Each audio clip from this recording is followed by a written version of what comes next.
ஓம் ஸ்ரீ தாரா நேயர்களுக்கு வணக்கம். இது ஜோதிட வகுப்பு 13ஆம் பகுதி. இந்த ஜோதிட வகுப்பை உங்களுக்கு அளிப்பதற்காக அனுமதி அளித்த ஓம் ஸ்ரீ தாரா நிறுவனர் அவர்களுக்கு மிகவும் நன்றி. இப்போ நம்ம வகுப்புக்குள்ளே போகலாங்க. இதுக்கு முந்தைய வகுப்பில் விவாக சக்கரத்தை பற்றி நம்ம பார்த்தோம். ஓகேங்களா? அதில் ஒரு சின்ன ஒரு திருத்தம் நோட் பண்ணிக்கோங்க. அந்த விவாக சக்கரத்தில் எந்தெந்த திசையில் இருந்தால் மிக மிக நன்று அப்படிங்கிற ஒரு விஷயத்தை நம்ம பார்க்கணும். அதில் பார்த்தீங்கன்னா நம்ம மேற்கு பக்கம், மேற்கு திசை வருணனுடைய திசை, அந்த திசை நமக்கு அமைந்தால் மிக மிக நன்றுன்னு சொல்லியிருந்தேன்.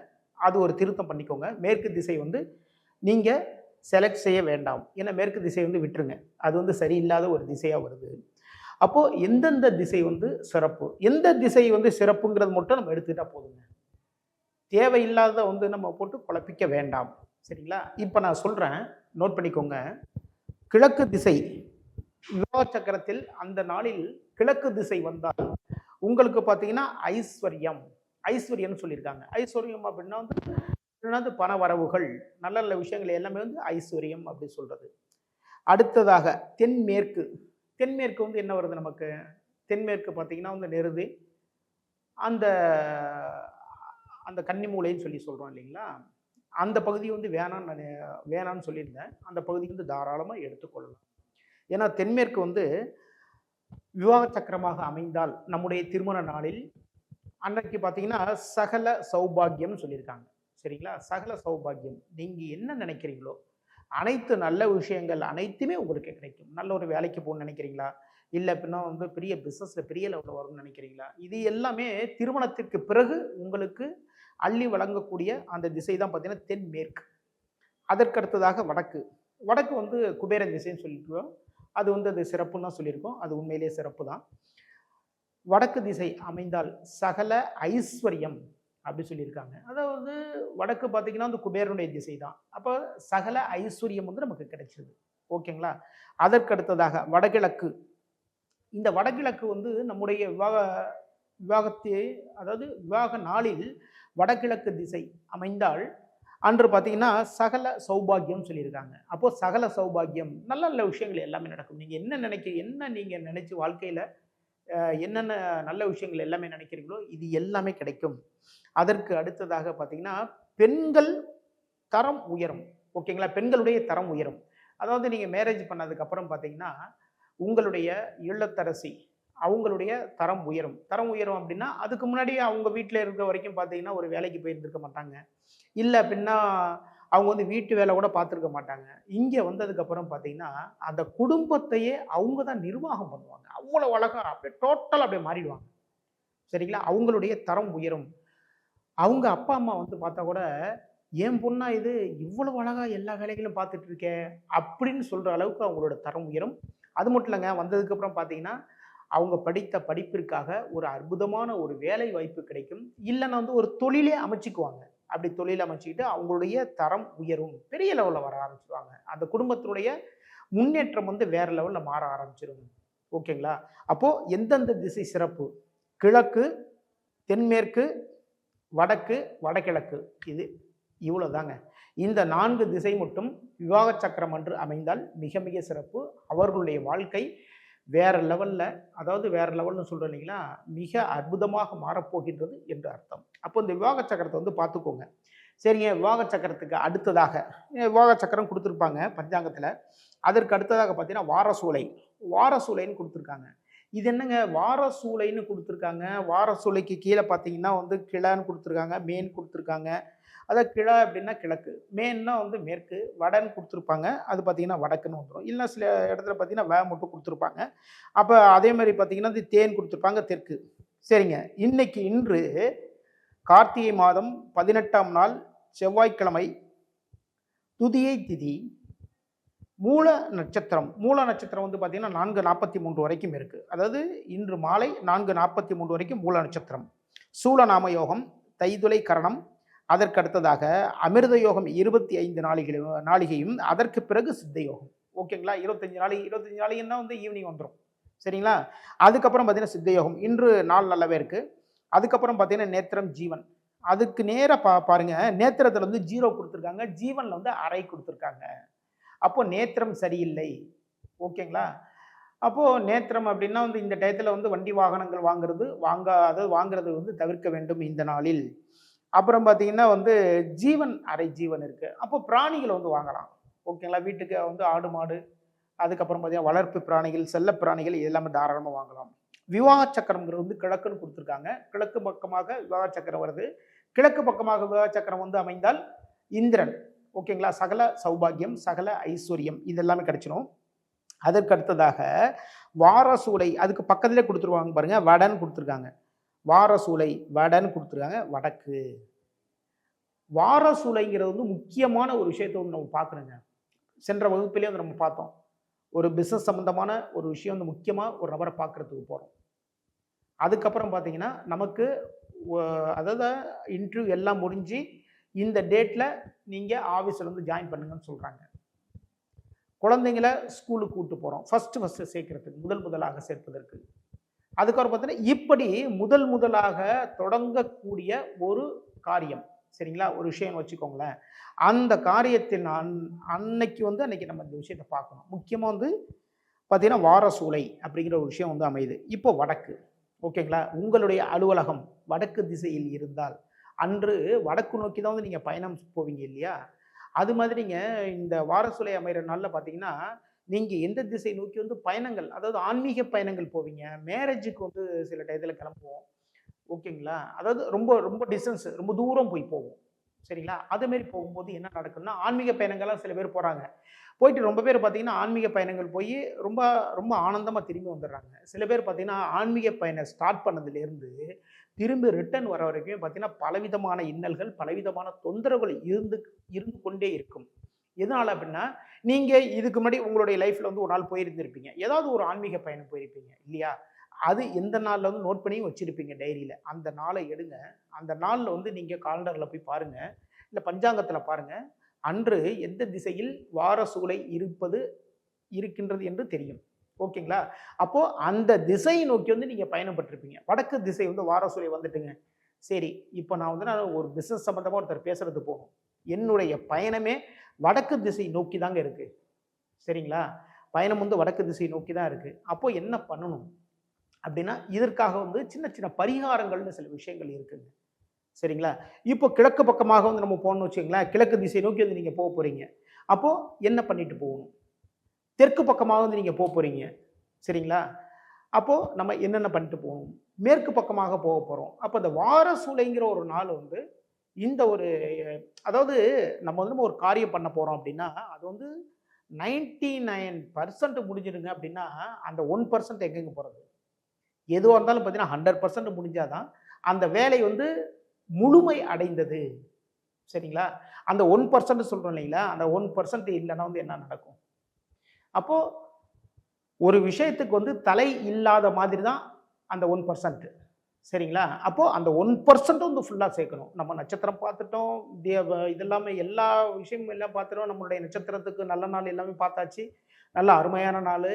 அதேமாரி பார்த்தீங்கன்னா நட்சத்திரக்கு தாராபலன் உள்ள நாளும் நம்ம பார்த்துட்டோம். இன்றைக்கி பார்த்தீங்கன்னா யோகம் அமிர்த யோகமாக இருக்குது, எல்லாமே பார்த்துட்டோம். எல்லாமே ஓகே, சூப்பராக எல்லாமே பார்த்துட்டோங்க. ஆனால் அங்கே போனதுக்கப்புறம் தான் பார்த்தீங்கன்னா பல சிக்கல்கள், பல இன்னல்கள் வந்துகிட்டே இருக்குது. ஐயோ இது என்னப்பா இப்படி இருக்குது, எல்லாம் நல்ல நாள் நல்ல நேரம் பார்த்து தானே வந்தோம் நம்ம. அதேமாதிரி பார்த்தீங்கன்னா வந்து ஒவ்வொரு மணி நேரத்துக்கும் பார்த்தீங்கன்னா அமிர்தாதி யோகங்கள்னு கொடுத்துருக்காங்க இல்லைங்களா? ஆரம்பத்தில் நான் சொல்லியிருக்கேன். அந்த அமிர்தாதி யோகங்களில் பார்த்தீங்கன்னா வந்து நல்ல தனயோகம், அப்புறம் பார்த்தீங்கன்னா அமிர்த யோகம் அதெல்லாம் கொடுத்துருந்தாங்க. அதையும் வந்து கரெக்டான டைம் தானே பார்த்து நான் வந்தேன். எதனால இந்த தொல்லைகள் எல்லாமே இருக்குது அப்படின்னா நீங்கள் சென்ற திசை அந்த வாரசூலை உள்ள திசை, சரிங்க. இதுக்கெல்லாம் என்ன பண்ணலாம் அப்படின்னா இதே பஞ்சாங்கத்தில், வாசன் பஞ்சாங்கத்தில் 78ஆம் பக்கம் வாங்க. 78ஆம் பக்கம் வந்து அதாவதுங்க ஒரு விஷயம் அப்படின்னா அதற்கான நிவர்த்தியும் கொடுக்கணும் இல்லையா? அந்த நிவர்த்தி தான் வந்து இங்கே கொடுத்துருக்காங்க. கீழே அப்படியே பார்த்தீங்கன்னா இந்த இடத்துல பார்த்தீங்கன்னா வாரசூலை பரிகாரம்னு போட்டிருப்பாங்க, சரிங்களா? அப்போது நீங்கள் வந்து எந்த பக்கம் போக போகிறீங்க அப்படின்னா மேற்கு, வடமேற்கு, மேற்கு பக்கம் அதாவது மொத்தம் 8 திசையை வந்து கரெக்டாக நோட் பண்ணி கொடுத்துட்டாங்க. நான் மேற்கு பக்கம் தான் போனேன், மேற்கு பக்கம் தான் பரிகாரம் போட்டிருக்காங்க. ஆனால் பார்த்தீங்கன்னா வடமேற்கு பக்கம்லாம் நான் போனேன், அங்கேயும் பார்த்தீங்கன்னா தொல்லை வந்துட்டு அப்படின்னா அந்த 8 திசைகளுக்குமே சேர்ந்த அந்த பரிகாரங்கள் என்னென்ன பண்ணணும்னு கொடுத்துருக்காங்க பாருங்கள். மேற்கு, வடமேற்கு, நாழிகை வந்து 12 நாழிகை வரைக்கும் இருக்குங்க. சரிங்களா? 12 நாழிகைன்னா எவ்வளோ வரும்? 2 4 மணி நேரம், 4 மணி நேரம் 48 நிமிடங்கள் வந்துடும். சரிங்களா? அப்போ காலையில சூரிய உதயம் ஆரம்பித்து 4 மணி 48 நிமிடங்கள் வரைக்கும் பார்த்தீங்கன்னா வாரசூலை எந்த பக்கம்? மேற்கு, வடமேற்கு. இந்த 2 திசை நோக்கி வந்து நீங்க பயணம் போகும்போது, இந்த 2 திசையை நோக்கி பயணம் போனால் உங்களுக்கு வாரசூலை உண்டு. வாரசூலைன்னா ஒரு சூலம் வந்து உங்களை பின்தொடர்ந்து வந்துகிட்டே இருக்கு. அப்போ சூலம் குத்திக்கிட்டே இருக்குன்னு அர்த்தம் வச்சுக்கோங்களேன். இது மாதிரி வச்சுக்கோங்க. சரிங்க. இதுக்கு வந்து பரிகாரம் மேற்கு, வடமேற்கு. பரிகாரம் பார்த்தீங்கன்னா வெள்ளம். ஓகேங்களா? எவ்வளவு எளிமையா இருக்கு பாருங்க. ஓகேங்களா? அந்த வெள்ளத்தை எடுத்து கொஞ்சம் சுவாமி கிட்ட வச்சு கும்பிட்டுட்டு ஒரு சின்னதாக பிரார்த்தனை பண்ணிட்டு, ஐயா நான் இன்னைக்கு போகிற வேலை நல்ல அதாவது நான் நினைத்த மாதிரி ரொம்ப அற்புதமாக முடியணும் அப்படின்ட்டு நீங்கள் நினச்சிக்கிட்டு அந்த வெள்ளத்தை சுவாமிக்கு படைச்சிட்டு அதை எடுத்து நீங்கள் சாப்பிடணும். அவ்வளோதாங்க. வேற ஒன்றும் கிடையவே கிடையாது. சரிங்களா? அந்த வெள்ளத்தை வந்து நீங்கள் சாப்பிட்டு போனீங்கன்னா மிகப்பெரிய நல்ல விஷயங்கள் எல்லாமே நடக்கும். நீங்கள் நல்ல அதாவது நல்ல டைம் எல்லாம் செலக்ட் பண்ணிட்டோம். இந்த வார சூழலினால தடங்கல்கள் ஒன்று இருக்கு இல்லைங்களா? இதுவுமே வந்து விடும். இதற்கு அடுத்ததாக கிழக்கு, தென்மேற்கு. ஓகேங்களா? அதாவது இதுக்கு முன்னாடி பார்த்தீங்கன்னா மேற்கு, வடமேற்கு பார்த்தோம். இப்போ பார்த்தீங்கன்னா கிழக்கு, தென்மேற்கு. இங்கே பார்த்தீங்கன்னா நாளிகை வந்து 8 நாளிகை. 8 நாளிகை வருது அப்படின்னா வந்து அப்போது 2 மணி நேரம், அப்புறம் பார்த்தீங்கன்னா 3, 3.25 மணி நேரம் வரை 3 மணி 20 நிமிஷம் வரைக்கும் வந்துடும். ஓகேங்களா? 3.5 மணி நேரம் வரைக்கும் வந்துடும்னு வச்சுக்கோங்களேன். அப்போ காலையிலேருந்து பார்த்தீங்கன்னா 3.5 மணி நேரம், 9:30, 10 மணி வரைக்கும். அப்போது இப்போ ஒரு நம்ம பயணத்துக்கு போகிறோன்னு வச்சுக்கோங்களேன். காலையில் ட்ரெயினை பிடிக்க போகணும். அப்போ வந்து இப்போ 6 மணிக்கு தானே கிளம்பி தானே ஆகணும். இல்லை அப்படின்னா வந்து ஒருத்தர் மீட் பண்ணுறது ரொம்ப லாங்காக போகணும் அப்படின்னா காலங்காத்தாலே சீக்கிரம் கிளம்பினா தான் அந்த இடத்துக்கு போய் ரீச் ஆக முடியும். அப்போ நம்ம என்ன பண்ணணும் அப்படின்னா கிழக்கு, தென்மேற்கு. இந்த பக்கம் பார்த்தீங்கன்னா நீங்கள் போகும்போது தயிர் சாப்பிட்டுட்டு போங்க. வேற ஒன்றும் கிடையாது. பரிகாரம் வந்து வேற எதுவுமே கிடையாது. தயிர் மட்டும் கொஞ்சம் சாப்பிட்டுட்டு போங்க. அந்த தயிரை வந்து சுவாமி கிட்ட வச்சு கும்பிட்டுட்டு அந்த தயிரை வந்து உணவில் கலந்து கூட சாப்பிடலாம். இல்லை அப்படின்னா வெறும் தயிராக ஒரு வாய் சாப்பிட்டுட்டு கொஞ்சம் தண்ணி குடிச்சிட்டு போகலாம். சரிங்களா? இதுக்கப்புறம் பார்த்தீங்கன்னா அந்த வார சூழலினால் ஏற்படக்கூடிய அந்த தோஷங்கள் அகன்று விடும். அந்த தொல்லைகள் இருக்கவே இருக்காது. அடுத்தது பார்த்தீங்கன்னா வடக்கு, வடமேற்கு. இங்கே பார்த்தீங்கன்னா 12 நாளிகை. அப்போ 12 நாளிகைன்னு வரும்போது பார்த்தீங்கன்னா 2 மணி நேரம், 3 மணி நேரத்துக்கு மேலே வந்துடுதுங்க. அதுக்கு நேரம் பார்த்தீங்கன்னா பால்னு கொடுத்துருக்காங்க. சரிங்களா? பாலை சாமிகிட்ட வச்சு கும்பிடுங்க. பால் கொஞ்சம் குடிச்சிட்டு போகலாம். சரிங்களா? அடுத்தது வடக்கு, வடகிழக்கு. வடக்கு, வடகிழக்கு ரெண்டுக்குமே பார்த்தீங்கன்னா பால் தான். அங்கே பார்த்தீங்கன்னா 16 நாளிகை கொடுத்துருக்காங்க. சரிங்களா? 16 நாளிகைன்னு வந்து 6 மணி நேரத்துக்கிட்ட வந்துடுது. சரிங்களா? அப்போ 12 மணி வரைக்குமே வந்து நம்ம அந்த திசையை நோக்கி போகவே முடியாது. அப்போ அந்த திசையை நோக்கி வந்து நம்ம போனோம்னா இந்த பிரச்சனைகள்லாம் இருக்குன்னு அர்த்தம். அப்போ இந்த 16 நாளிகைன்னா மதியம் 12 மணி வரைக்கும். அப்போ 12 மணிக்கு மேலே தான் வந்து நம்ம கிளம்பணும் அப்படின்னா எந்த டயத்தில் வந்து நம்ம போய் நம்ம சேர முடியுங்க. அடுத்ததாக தெற்கு, தென்கிழக்கு பார்த்தீங்கன்னா தைலம். இதில் பார்த்தீங்கன்னா 20 நாளிகை கொடுத்துருக்காங்க. 20 நாளிகை அப்படின்னா எந்த அளவுக்கு வருது பாருங்க. அது ஒரு 4 மணி நேரத்துக்கு மேலே வந்துடுது. சரிங்களா? அப்போ பார்த்தீங்கன்னா தைலம்னு கொடுத்துருக்காங்க. தைலம். தைலம்னா வந்து என்ன பண்ணுறது அப்படின்னா தைலம் வந்து என்னங்க தைலம்னு கொடுத்துருக்காங்க. எந்த தைலம்? வந்து அமிர்தாஞ்சன் தைலம்லாம் சொல்கிறாங்களே அதுவா? அது கிடையவே கிடையாதுங்க. தைலம் என்றால் எண்ணெய் அப்படின்னு அர்த்தம். ஆயில். நல்லெண்ணெய் வாங்குங்க. சரிங்களா? அதை வந்து சுவாமி கிட்ட வச்சு கும்பிட்டுட்டு அப்படியே கொண்டு போய் கோவிலில் கொண்டு போய் கொடுத்துருங்க. வேற ஒன்றும் கிடையாது. பரிகாரம் வந்து அதுதான். அது அப்படியே ஒரு தானம் மாதிரி காலையில் கொண்டு போய் கொடுத்துருங்க. கோவிலில் கொண்டு போய் அந்த சுவாமிக்கு வந்து விளக்கு போடுங்கன்னு சொல்லி கொடுத்துட்டு அப்புறம் உங்களுடைய பயணத்தை தொடரலாம். அடுத்ததாக பார்த்தீங்கன்னா மேற்கு, தென்மேற்கு பார்த்தீங்கன்னா வெள்ளம்னு கொடுத்துட்டாங்க. சரிங்களா? அந்த வெள்ளத்தை வந்து சுவாமி கிட்ட வச்சு படைச்சிட்டு வெள்ளத்தை எடுத்து சாப்பிட்டுட்டு போகலாம். கிழக்கு, தென்கிழக்கு பார்த்தீங்கன்னா தயிர். சரிங்களா? தயிர்னு கொடுத்துட்டாங்க. இவ்வளோ தாங்க. சரிங்களா? அப்போது நீங்கள் வந்து ஒரு விஷயத்தை ஒன்று ஸ்டார்ட் பண்ணி போகிறப்போ அந்த இடத்துல என்னென்ன இருக்குது என்னங்கிற ஒரு விஷயத்த ரொம்ப அழகாக நீங்கள் கணிச்சிக்கலாம். இது வரைக்கும் வந்து ஃபுல்லாக எல்லாமே பார்த்துட்டே வரோம். ஓகேங்களா? வாரம், திதி, யோகம், கரணம் இதெல்லாமே பார்த்துட்டோம். சரிங்க. இதெல்லாம் சேர்ந்தது வந்து பஞ்சாங்கம்னு சொல்கிறோம். ஓகே, கரெக்டு தான். இருந்தாலும் அந்த பஞ்சாங்கத்திற்குள் மிக மிக அற்புதமான விஷயங்கள் எல்லாமே இருக்குது. ஜோதிடம் வந்து மிக மிக அழகு, மிக மிக அற்புதம். அதை வந்து ரொம்ப ஈஸியாக எளிமையாக புரிஞ்சிட்டிங்கன்னு வச்சுக்கோங்களேன். இப்போ நம்மளோட கிளாஸில் வந்து நீங்கள் ரெகுலராக நீங்கள் நோட்ஸ் எடுத்துக்கிட்டு இருக்கீங்க இல்லையா? அப்படி நோட்ஸ் எடுத்துக்கிட்டால் கூட அந்த விஷயத்தை வந்து நீங்கள் ரெகுலராக ப்ராக்டிஸ் பண்ணிட்டே வாங்க. சரிங்களா? அவ்வளோ அழகாக ப்ராக்டிஸ் பண்ணிங்கன்னா பெரிய லெவலில் வந்து அதாவது உங்களுடைய வளர்ச்சி வந்து வேறு லெவலில் மாறும்னு வச்சுக்கோங்களேன். இன்று அதுக்கு அடுத்தது பார்த்தீங்கன்னா யோகினின்னு ஒன்று கொடுத்துருக்காங்க பாருங்கள். வாரசொலைக்கு அடுத்ததாக யோகினின்னு ஒன்று கொடுத்துருக்காங்க. யோகினிங்கிற விஷயத்த அடுத்தடுத்த வகுப்பில் அதனுடைய விளக்கங்களை வந்து நான் சொல்கிறேன். அதற்கு அடுத்ததாக பார்த்தீங்கன்னா சென்னை அகஸ்ன்னு கொடுத்துருப்பாங்க. சரிங்களா? இந்த சென்னை அகஸ்னா என்னங்க? சென்னை அகஸ்ன்னு ஏதோ ஒண்ணு குடுத்துருக்காங்க. சென்னை அகஸ்ன்னு வந்து ஒரு விஷயம் ஒண்ணு போட்டுருக்காங்க. அப்படின்னா, இந்த சென்னை அகஸ் அப்படின்னா, சென்னையில் எந்த நேரத்தில் சூரிய உதயம் இருக்கின்றது அப்படின்னு சொல்வது தான் சென்னை அகஸ். அகஸ் அப்படின்னா, அந்த சூரியனுடைய உதயத்திலிருந்து அஸ்தமனம் வரைக்கும் இருக்கக்கூடிய காலத்தை தான் அந்த நேரத்தை தான் சென்னை அகஸ் அப்படின்னு குடுத்துருக்காங்க. சரிங்களா? இதை பற்றி விரிவான விளக்கத்தை அடுத்த வகுப்பில் நாம் பார்ப்போம். இதுவரைக்கும் நம்முடைய ஜோதிட வகுப்பில் இணைந்திருந்த அனைத்து நண்பர்களுக்கும் மிகவும் நன்றி. இந்த பாடங்களை உங்களுக்கு வழங்குவதற்கு அனுமதி அளித்த ஓம் ஸ்ரீ தாரா நிறுவன தலைவர் அவர்களுக்கு நன்றி. இந்த பதிவை ஒளிப்பதிவு செய்து கொண்டிருக்கும் கேமராமேன் ஸ்ரீடே அவர்களுக்கு நன்றி. இந்த பதிவை எடிட்டிங் செய்து உங்களுக்கு வழங்கி கொண்டிருக்கும் எடிட்டர் காட்சன் அவர்களுக்கு நன்றி. மிகவும் நன்றி. வாழ்க வளமுடன். மீண்டும் அடுத்த வகுப்பில் சந்திப்போம்.